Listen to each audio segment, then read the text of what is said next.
Hello बच्चों, welcome to class 11 बच्चों। तो कैसा लग रहा है बच्चों? क्लास 11 में आप आ चुके हो और ये हम लोग की सीरीज है फॉर ग्रेड 11 के लिए बच्चों। बच्चों अब आप लोग एक नया लेवल पे आए हो और ये जो 10 से अब 11 पे आने का जो होता है, ये आप मत समझना आप बहुत खुश हो लाइक 10 से 11 में आ गए, चलो बहुत बढ़िया है। बट मैं आपको बता दूं बच्चों, 10 से 11 आना एक खतरों से खिलने वाला है। Science is very tough for you, तो be make prepare your mind. आप बच्चों देख रहे हो 10th, आपका देखो बच्चों 10th जो था बहुत इजी था। अब आप 11th में आए हो, 11th इज वे टफर। और बच्चों अब आपको ये आपका बिल्कुल जो है 11th और 12th अब आपका स्टार्ट हो। It's very important for your career path. यहां से आप जो भी करोगे it's really critical and important for your career. हम लोग ये देखो, अब हम क्लास 11th में जो है हम लोग केएमएस कुछ सीरीज लेके आए हैं आपके लोग के लिए, जो आपको प्रिपेयर करेगी बिल्कुल अप टू द मार्क और आपके कंसेप्ट को बिल्कुल क्लैरिफाई करेगी। आपको हर एक हम लोग टॉपिक वाइज वर्कशीट देंगे, मटेरियल प्रोवाइड करेंगे।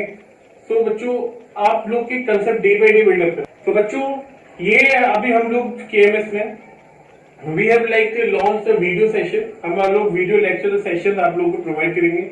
Our team is available for you all the time. आपको सारे डाउट्स आपके हम लोग क्लियर करेंगे। एंड बच्चों अभी हम लोग के जो है यहाँ पे वीडियोस, हम लोग लेक्चर वाइज वीडियो आप लोग को देने वाले हैं, जो आप हमारे प्लेटफॉर्म पे जाके देख सकते हो।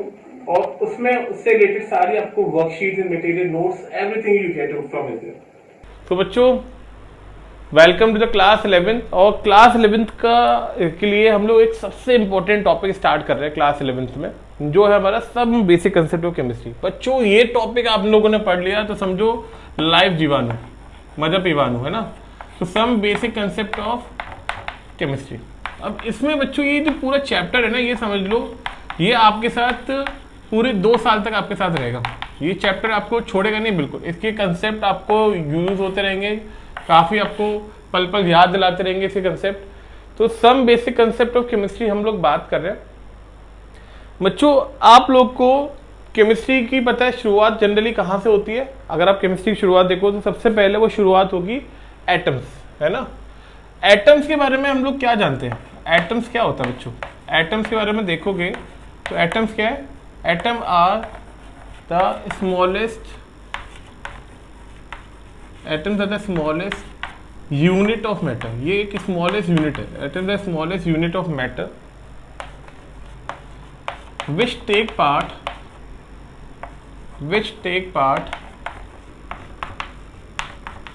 in a chemical reaction, जो एक केमिकल रिएक्शन में पार्टिसिपेट करता है। एटम क्या है बच्चों? एक स्मॉलेस्ट यूनिट ऑफ मैटर है जो किसी केमिकल रिएक्शन में पार्टिसिपेट करता है। ये पता है आपको? अभी तक हम एटम के बारे में ये देखो, एटम एक स्मॉलेस्ट यूनिट ऑफ मैटर होता है, ये हम लोग को पता है। बट एटम एक साथ साथ उस पूरे मैटर का एक स्मॉलेस्ट पार्ट है ऐसा जो किसी रिएक्शन में पार्टिसिपेट करता है, ठीक है। तो atom is the smallest unit of matter which take part in a chemical reaction, है ना। एटम्स के बारे में अगर देखा जाए, एटम्स है ना, do not lose his identity, do not lose his identity during a reaction. Atom अपनी आइडेंटिटी को लूज नहीं करता ड्यूरिंग अ रिएक्शन। कोई भी रिएक्शन चलती है तो एटम अपनी आइडेंटिटी कभी लूज नहीं करता। ये आप लोग को बहुत इंपॉर्टेंटली पता होना चाहिए। जैसे मान लो अगर C+O2 है तो वो CO2 भी बनाएगा यहाँ पे, मतलब कार्बन का कार्बन भी बनेगा, ऑक्सीजन का ऑक्सीजन बनेगा। आप बोलोगे सर ये क्या, ये तो बात तो आपने ऑब्वियस ही बताया। मैंने भैया ये ऑब्वियस बात नहीं है। अगर आप देखोगे कि जो रेडियो एक्टिव एलिमेंट होते हैं वो अपनी आइडेंटिटी लूज कर देते हैं। अगर यहाँ पे यूरेनियम है तो यूरेनियम का यहाँ पे रेड ऑन हो जाएगा, यहाँ पे कुछ भी अलग एलिमेंट आएगा। तो ये रेडियो एक्टिव में वैलिड नहीं होता। ये आपका जो नॉर्मल रिएक्शन कर रहे हो उसमें ये सब वैलिड है। C+O2 gives CO2। तो atom does not lose it identity during a reaction. दूसरा आपका atoms do not have it's independent existence. दो प्रॉपर्टी आपको बहुत इंपॉर्टेंट ध्यान रखनी है। Atoms do not have it's independent existence. Atom का अपना कोई इंडिपेंडेंट एग्जिस्टेंस नहीं होता, है ना। ये either exist in molecular form they either exist in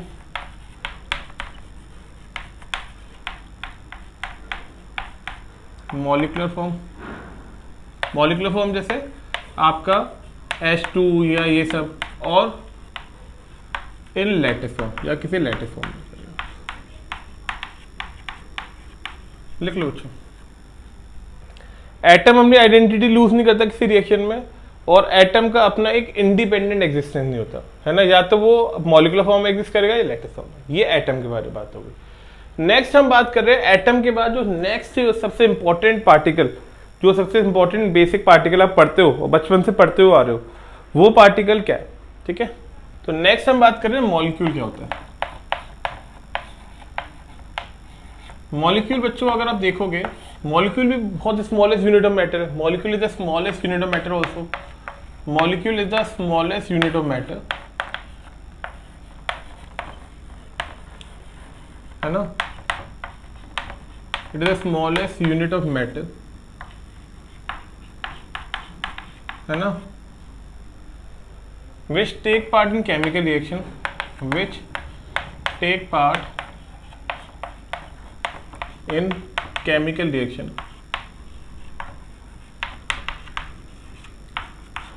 and is formed by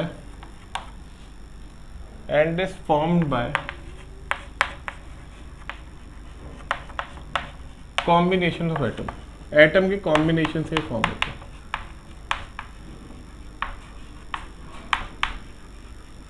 लिख लो।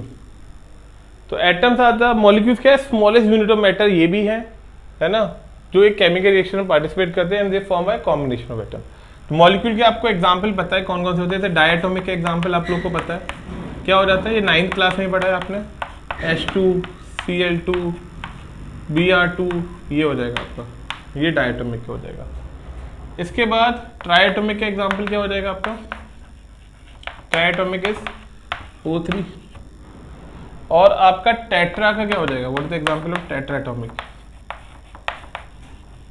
टेट्राएटोमिक इज आपका P4 AS4 Sp4। और ऑक्टा का क्या हो जाएगा, S8, ये हो जाएगा। तो मॉलिक्यूल भी एक स्मॉलेस्ट यूनिट है, उसमें ये सब से बनता है, ये हो गया बच्चों। अब नेक्स्ट इंपॉर्टेंट टर्म पढ़ते हैं जो आपके केमिस्ट्री के पॉइंट ऑफ व्यू से बहुत इंपॉर्टेंट कंसेप्ट है, वो है हमारा एटॉमिक मास। तो अब हम बात करते हैं एटॉमिक मास के बारे में। तो एटॉमिक मास देखो बच्चों क्या होता है। एटॉमिक मास के बारे में हम लोग बात कर रहे हैं। एटॉमिक मास बच्चों होता क्या है, एक एटम का मास, किसी एक एटम का मास एटॉमिक मास। जैसे अगर हम बात कर रहे हैं इन सब एलिमेंट्स का मास हम लोग निकाल रहे हैं, तो हम लोग जैसे मान लो हाइड्रोजन ले रहे हैं, कार्बन ले रहे हैं, क्लोरीन ले रहे हैं और नाइट्रोजन ले रहे हैं। हमें इनका मास पता करना है, इन सब एलिमेंट्स का, हाइड्रोजन, कार्बन, क्लोरीन, नाइट्रोजन, इन सब का मुझे मास पता करना है। अब इनका मास पता करने का क्या तरीका है, मैं कैसे मास पता करूं, हमने कैसे पता करा एक एटम का मास कितना होता है, कैसे पता करा हम लोगों ने बच्चों। जैसे हम अपनी डे टू डे लाइफ में किसी ऑब्जेक्ट का मास मेजर कैसे करते हैं, एक स्प्रिंग बैलेंस से मेजर करते हैं, मतलब तराजू पे मेजर करते हैं ना। तो सिमिलरली फिजिक्स वर्ल्ड में क्या होता है, फिजिक्स वर्ल्ड में आप एक ऐसे कुछ लेते हो, आपका ये आपका मान लो स्प्रिंग बैलेंस है कुछ इस तरह से आप ले लो, है ना, और ये आपका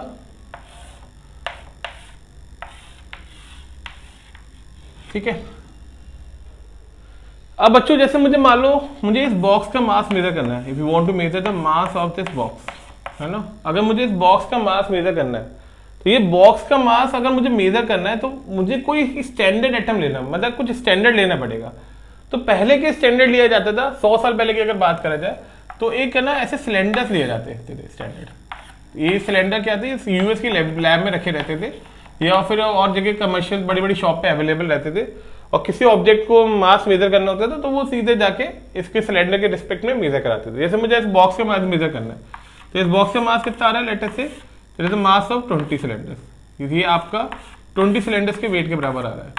तो हम लोग जैसे बात कर रहे हैं मास ऑफ दिस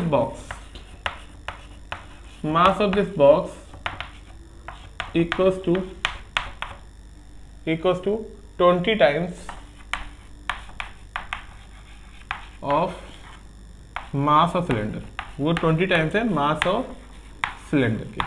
अगर हम बात करें कि अगर एक बॉक्स का mass that is equal to 20 times of the mass of cylinder, है ना।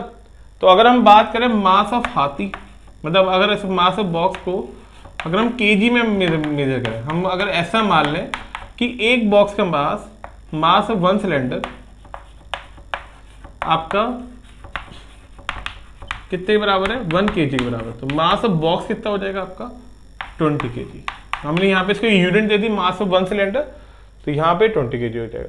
अगर मैं बोलता कि मास ऑफ हाथी आपका 100 सिलेंडर के बराबर है, तो मास ऑफ हाथी कितना हो जाता, मास ऑफ हाथी अगर एक हाथी को ले लेता तो हाथी का मास कितना हो जाता आपका 100 kg हो जाता।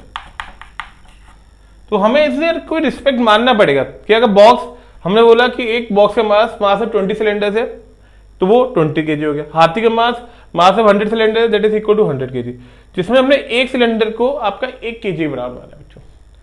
ये बात क्लियर है बच्चों, आपको ओके है, बात समझ में आ रही है बच्चों, है ना।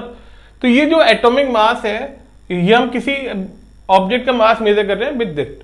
ठीक है बच्चों, आगे बढ़े, नेक्स्ट देखते हैं बच्चों। अभी आपने देखा कि हमने किसी ऑब्जेक्ट का मास हमने एक स्टैंडर्ड रेफरेंस में लेके किया, एक जैसे सिलेंडर का रेफरेंस लिया। तो अब हमें एक एटम को मेजर करना है, तो एटम का मास हमें लेना पड़ेगा कि स्टैंडर्ड एटम के रिस्पेक्ट में।